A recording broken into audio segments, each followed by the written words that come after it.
మనం కొన్న ప్రతి వస్తువుకి వ్యాలిడిటీ ఉంటుంది. అలాగే మనం వాడుతున్న మెడిసిన్స్‌కి ఎక్స్‌పైరీ డేట్ ఉంటుంది. అలాగే భగవంతుడు మనం భూమి మీద పంపించినప్పుడు వీళ్ళు ఇన్ని సంవత్సరాలు బతకాలి అని మన నుదుటి మీద రాసే పంపిస్తాడు కదా! ఈలోపు వాళ్ళు ఎలా బతకాలి, ఎలా ఉండాలి అన్నది కూడా మనమే నిర్ణయించుకుంటామంట. భగవంతుడు రాశాడని అందరూ అంటారు కానీ మన నిర్ణయంతోని, మన పూర్వజన్మ వాసనలతోని మనం పుట్టి మనం ఆచరిస్తూ ఉంటాం. ఈ జన్మలో మనం ఏం చేయాలి, మనం ఏం చేసాము, ఒకరికి మంచి చేశామా, ఏం చేసామని ఆలోచిస్తే నువ్వు మంచి చేసుంటే నువ్వు చనిపోయినా కూడా నీ పేరు స్థిరస్థాయిలో ఉంటుంది. ఫలానా మనిషి ఎంత మంచి వ్యక్తి అని.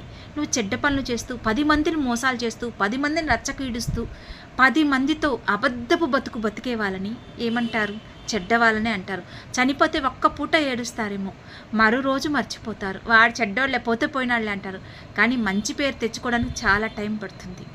అందుకే ప్రతి పని